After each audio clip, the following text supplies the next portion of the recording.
Hello, it's week 39 and we're going to learn Cretan stitch this week. As you can see, I've already got my needle coming up through my fabric and I've got two horizontal lines. I've just used an erasable pen for that.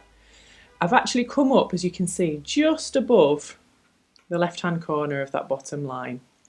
And I'm going to go diagonally up and then push my needle through the fabric and just catch a little bit of that fabric either side of the line. Make sure that your working thread is going under the needle so that when we push the needle through, it goes over the top of that. And you'll see why in a minute. Okay, so we're kind of catching a little bit of the thread at the top, look.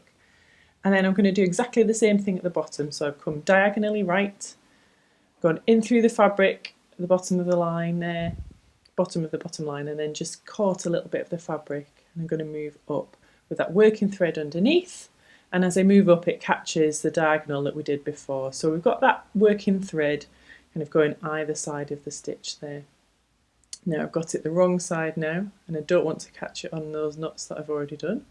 Sorry, I've just gone off camera a little bit there. There we go, that's better. So you can move your needle down and use your hand to make sure you're moving that working thread in the right position. Don't worry about getting that in the right place. If you're focusing on getting your needle through the fabric in the right place, you can always move it afterwards. And this technique, I remember when I started the Happy Stitch project, I couldn't stitch anything like that. I just couldn't do it. I had to go down completely and then through completely, but I've obviously practiced this a lot. So just give it a go. If it's not something that you've done yet, if you're new to the project, or if this is a new stitch for you, just give it a go and see what happens. You can always practice on a test hoop.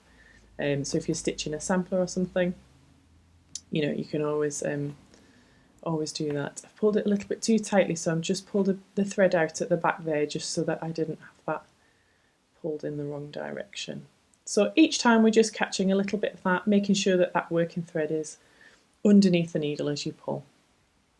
There we go. And it is quite an easy one to wiggle, so I'm just going to give that a little wiggle as well. So don't be afraid to get your needle in the back and just pull it out and rearrange it if you feel like you've pulled it too hard.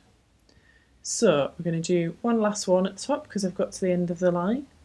I'm just doing the actual stitches by eye here, but if you wanted to measure it, if you wanted a really precise one, then you could do that.